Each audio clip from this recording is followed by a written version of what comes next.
Hello everybody. ఈ వీడియోలో anchor elements and image elements గురించి డిస్కస్ చేద్దాం.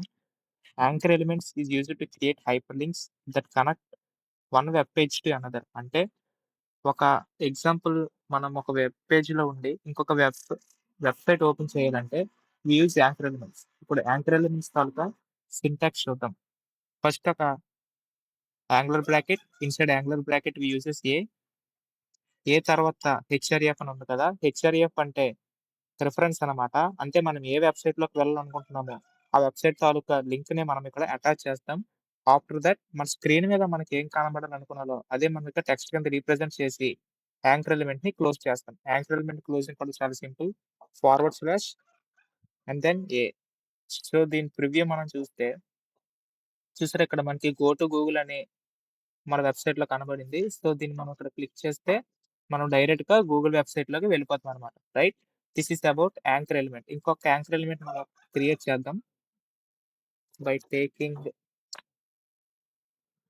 ఏ సేమ్ హెచ్ఆర్‌ఎఫ్ ఈక్వల్స్ టు ఇది ఈక్వల్స్ టు పెట్టేసిన తర్వాత మనకి డబుల్ కోట్స్ అనేవి ఉండాలి. అండ్ ఒక వెబ్‌సైట్ నేమ్ మనం ఇక్కడ ఎంటర్ చేయొచ్చు. www.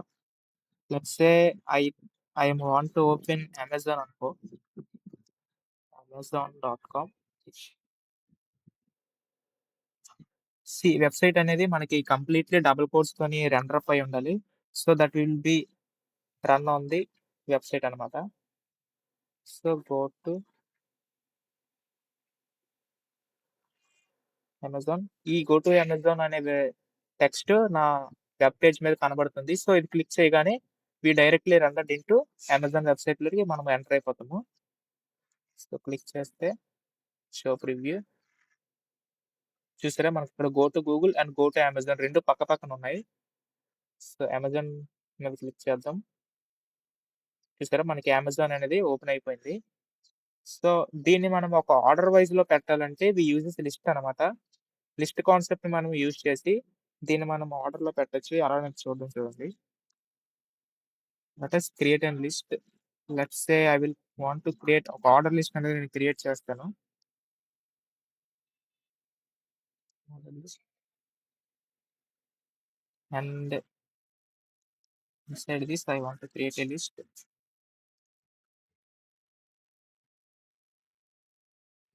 ఇక్కడ కూడా లిస్ట్ క్లోజ్ చేస్తాను.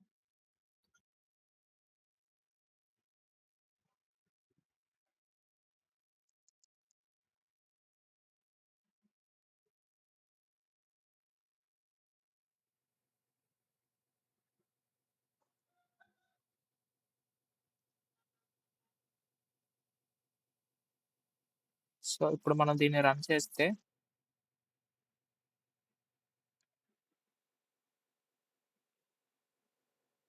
వెబ్‌సైట్ అనేది మనకి లైన్‌లో వచ్చింది. సో, సేమ్ అమెజాన్ క్లిక్ చేస్తే we directly enter into the Amazon website అనమాట. ఇదిగోండి అమెజాన్ వెబ్‌సైట్ మనం డైరెక్ట్‌గా ఎళ్ళిపోతాం. సో, ఈ విధంగా మనము ఎన్ని కావాలంటే అన్ని మన వెబ్‌సైట్‌లోని యాంకర్ ఎలిమెంట్స్‌ని క్రియేట్ చేసుకోవచ్చు. Right? Now let us see about image elements. So, image elements అంటే ఫస్ట్ మనం ఒక వెబ్‌సైట్‌లో సాధారణంగా ఏంటంటే ఇమేజెస్ అనేవి common. Without image there is no website in today's era. అంటే ఇమేజ్ లేకుండా వెబ్‌సైట్స్ అనేవి మనకి ఈ రోజుల్లో కనబడట్లేదు. Right? So, for that we want to create an image by using this syntax అనమాట. ఈ ఎలిమెంట్ ద్వారా మనము ఇమేజెస్‌ని క్రియేట్ చేయొచ్చు. ఎలా అంటే first figure element. Figure element అంటే ఇమేజెస్, చార్ట్స్, పిక్టోరియల్ రిప్రజెంటేషన్స్‌లో ఉన్నవన్నీ ఈ ఫిగర్ ఎలిమెంట్‌లో ఉంటాయన్నమాట. రైట్? చూసారా ఫర్ ఎగ్జాంపుల్ ఫిగర్ ఎలిమెంట్ ఇక్కడ స్టార్ట్ చేసి ఇక్కడ ఇమేజ్ ఇది మన ఇమేజ్ యొక్క రిఫరెన్స్ అనమాట. ఇది క్యాప్షన్ అనమాట. చెప్తాను చూడండి. ఫస్ట్ ఫిగర్ ఎలిమెంట్‌ని ఒకటి క్రియేట్ చేసి ఇన్ థిస్ ఇమేజ్ అనేది ఒక వాయిడ్ ఎలిమెంట్. అంటే దానికి క్లోజింగ్ ట్యాగ్ అంటూ ఏమీ ఉండదు. ఒక forward slash and angular bracket ఉంటుంది. So, image element is also a void element. Void elements అంటే మనము horizontal element and break element మాత్రమే తెలుసు. For your kind information image element is also a void element which does not have any closing tag అనమాట. Right? So, image element ఇక్కడ image అని తీసుకొని SRC అంటే source అనమాట. అంటే మన ఇమేజ్ తాలూకా లింక్ అడ్రెస్‌ని మనం ఇక్కడ పేస్ట్ చేస్తాము. Let's say I have HTTPS Picsum photos అనే ఒక రాండమ్ వెబ్‌సైట్ తీసుకున్నాను. ఈ వెబ్‌సైట్‌ని తాలూకా లింక్ అనేది సేమ్ డబుల్ కోట్స్ లాగా ఉంటుంది.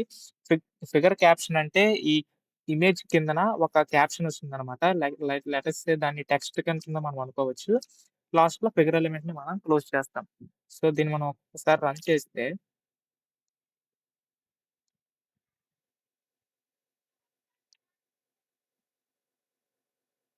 చూసారా ఇక్కడ మనకు ఒక రాండమ్ ఇమేజ్ అయితే కనబడుతుంది. అండ్ దీని కిందన కూడా ఒక వెబ్‌సైట్ ఒక ఇది కూడా ఉంది. లైక్ ఒక టెక్స్ట్‌లా కూడా ఉంది. రైట్? సో, ఇది 200 ఉంది కదా! దీని సైజ్ అనమాట. సైజ్ మనకి నచ్చినంత పెంచుకోవచ్చు. Let us say I want to 100 నా సైజ్ 100 అయినతోటి చూసారా ఇమేజ్ అనేది మారుతూ ఉంటుంది. నేను తీసుకున్న వెబ్‌సైట్ అలాంటిదనమాట. మీరు కూడా ఈ వెబ్‌సైట్‌ని ఒకసారి విజిట్ చేయొచ్చు. అండ్ 500 చూసారా? సైజ్ అనేది మారుతూ ఉంటుంది. This is about image element అనమాట. ఫిగర్ క్యాప్షన్ అంటే క్యాప్షన్ కింద మనకి అంటే ఇమేజ్ కింద మనకి రావాల్సిన మ్యాటర్ అంతా కూడా ఫిగర్ క్యాప్షన్ ద్వారా మనం స్టోర్ చేసుకోవచ్చు. That is visible through that is visible down on the image అనమాట. Right? So, in this way we have to created image elements with the help of HTML. Right? Thank you. Let us meet in the next video. Next వీడియోలో ఏంటంటే, ఒక project అనేది మనం create చేద్దాం. Like ఒక mini project లాంటిది మనం create చేద్దాం by using all the stuff like paragraph elements, heading elements, image elements, void elements అన్నిటిని యూజ్ చేసి ఒక మినీ ప్రాజెక్ట్ కింద మనం ఒకటి క్రియేట్ చేద్దాం. See you in next video. Bye.